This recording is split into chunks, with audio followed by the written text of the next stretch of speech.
Just like every other gaming community, there's always a lot of people with the most horrible takes of all time. Even yourself, you probably said a bad take, including myself. Maybe there was a take that I said that you didn't necessarily agree with, but there's also been some really great takes, really creative ones, and you would find all of those on Overwatch Anonymous. You can find it on X, not Twitter.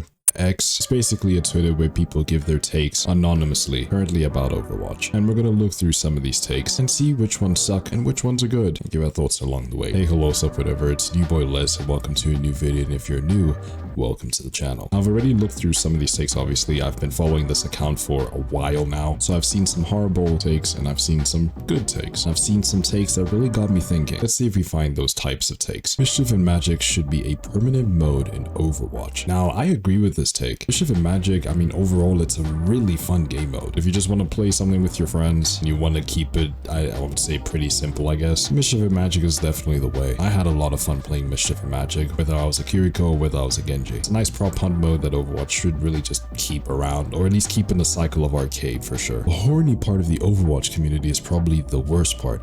I can't scroll Overwatch tweets without someone mentioning sex, and it's not even funny anymore. It's just corny. All of you are the same amount of stupid. I don't know. I mean, I don't really see those types of posts, I can't lie. I mean, if you're seeing this, you probably do go out of your way to find Overwatch corn, and you're surrounded by people who do the exact same thing. So lay off the meat and look at normal posts, please. They seriously need to make it so you can cancel emotes midway. I've lost too many points to accidentally using an emote instead of saying thanks.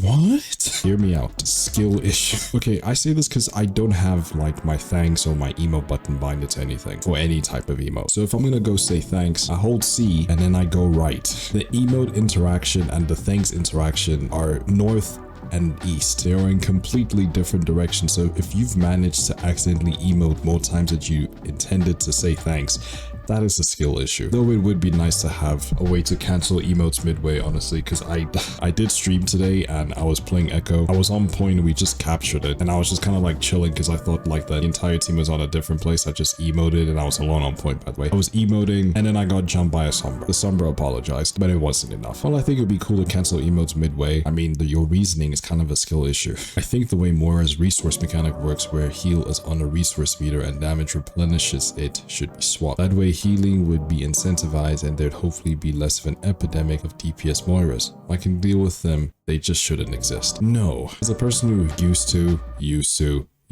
I emphasis on used to, who used to play Moira a lot, this would make her healing way overpowered. You know TikTok Moiras? I was the polar opposite. I would barely get any damage in a game. I'd oftentimes get less than 500 damage in the support game, but this was during the time in the beginning of Overwatch, or at least in the beginning of when I started playing Overwatch 2, rather, let me say that. And I picked up support, I picked Moira, and I focused on the healing factor rather than damage. Her heals are solid, and her ult is especially solid for healing as well. So giving more power to her heals in that way is definitely a horrible take. The only way to really deal with this epidemic is just to tell people to heal. Because Moira as a hero is good, the way that people play her is not good. Alright, so we get the event for giving the sum of the... Okay, that's actually right. I thought I was tripping for a second. For giving the sum of the human characters null sector skins. Now let's get a human Orisa, Bastion, Ram, and Zen. No. I say no because that would just be horrible to look at. Like, imagine looking at a human Zen or a theorized human Zen. That would just be really creepy to me. That would just make me feel really uncomfortable, I can't lie. Lucio is long overdue a Hatsune Miku skin. Blizzard, give us what we want. You heard what this person said. Cook. Overwatch, more like, Blizzard should let the community vote for the next tank DPS support mythic skins so that most characters can get content made for them. While this is a good idea, and this is gonna sound like I'm defending Blizzard in some way, making a skin is really not that easy. Just like a lot of things in the gaming industry, making a skin for a character takes time. Like, I wouldn't be surprised if, you know, the Overwatch dev team already has, you know, mythic skin ideas that they've already solidified and already working on for like the next 10 seasons or something like that. Well, I think that would be cool. I think that would put too much pressure on making really good and really original mythic skins, especially original to, you know, the hero that they're making it for, and then we'll have a loss of quality. The mythic skin's already good. Yes, the annual one that we got for season 6, I didn't really like feel it in the beginning, but it definitely has grown on me. I can't lie, it's grown on me, and it's a good mythic skin for sure. I don't care how balanced sniper one-shots are, it doesn't change the fact that they're not fun to play against. I mean, this has been the way since the dawn of gaming, man. Black Ops 2, people will be there with ballistas, and then the other sniper, I forgot what it was, literally one-shotting, even through walls. Yes,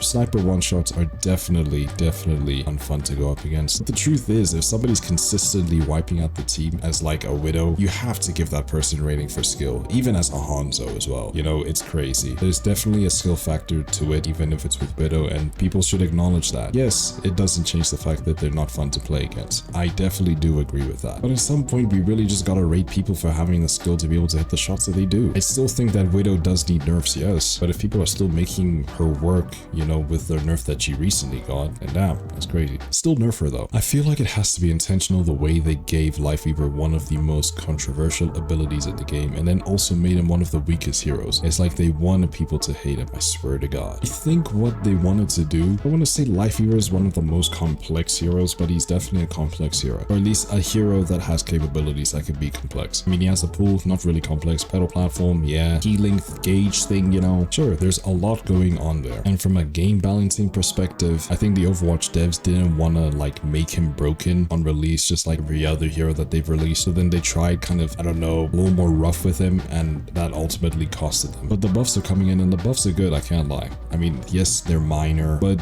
he's going in the right direction for sure. I mean, I liked Lifeweaver on release. I played the hell out of him. I enjoyed playing Lifeweaver. I even gave him the nickname Wife Beater. I trademarked it, dude. The hardest part about climbing out of lower ranks is the fact that nobody ever joins team chat. Trying to climb when you can't even talk to teammates, making dumb decisions is hell. And I can understand that. In controversial opinion, I think that there's people who are good at the game who are currently in lower ranks because their team suck. It's a very controversial opinion, I know, and it sounds like hard copium, but the possibility of someone being stuck in a lower rank because they can't get adequate players is a very high possibility. But also, you know, ranked is all over the place. It's like a messy marriage. And also, that's not like something that Overwatch devs can like fix. I mean, technically they could, but everyone would really hate that. If you're gonna play comp, communicate with your team. We're all trying to climb. Ever since Mischief and Magic, I can't stop trying to double jump on Kiriko. How about you double jump off of your chair, go outside and touch some grass? Eliari in her current state should have been a DPS hero that players could turn to for when your supports are kinda bad,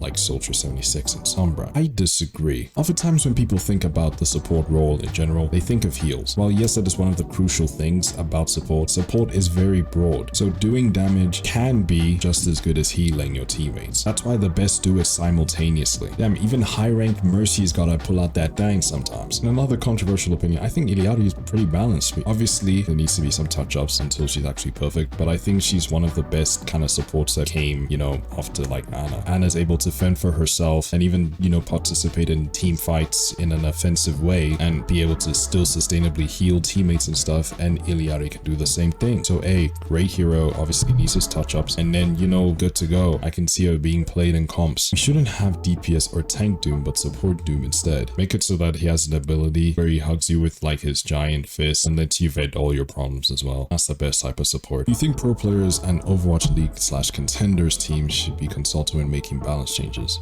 Why or why not? Oh yes, I definitely do think that, you know, pro players should have their opinions like heard in terms of that, because they play the game the most in a certain way, especially in higher ranks. I hear it's, you know, even more out. I mean, ranked in general as hell. So yes, I definitely think that when they're balancing the game, they should definitely contact people who play an Overwatch League, obviously trusted ones, and give their unbiased opinions on the change on a hero. I think that's great transparency, and it'll help the game a lot as well. And for the last opinion, why do the content creators complain when they circle jerk Blizzard all the time? And to be honest, most of them has helped the destruction of this game. They knew almost 2 years ago that this version of Overwatch 2 we were getting, and it sure as hell ain't the one they hyped up for months. Grammar is killing me. I've never sat down and watched a long-form Overwatch video that wasn't mine. I've seen Emong, I've seen Flats, I've seen CarQ, I've seen a bunch of other people on YouTube Shorts. and you know, Twitter as well. But I've never actually sat down and watched any of their videos. I know one creator that is 100% negative, and he is Stylosa. I've never watched a video of him ever. I thought he was cool, but then I've just seen his thumbnails and titles, and they honestly speak for themselves. It's just constant negativity, and I've seen this negative perception 100%. I personally don't think that it's the content creator's fault entirely that Overwatch is the way that it is, or at least the Overwatch community's perception of the game is the way that it is. Just think that there's big people out there that speak more negatively about the game, that are big in the space, that has a high reach in terms of, you know, people who watch this person. Silos is one of them. I don't think I need to sit down and watch one of his videos to know that he basically shines on this game anytime, any opportunity that he gets. Does that make my point invalid? Probably, to be honest. It's like saying Harry Potter's bad without reading any of the books or watching any of the movies or,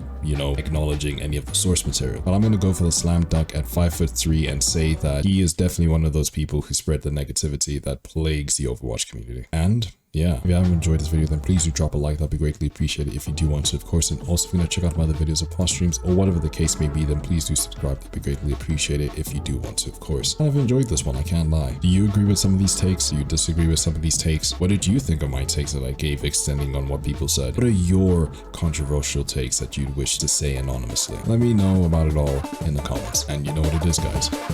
Peace.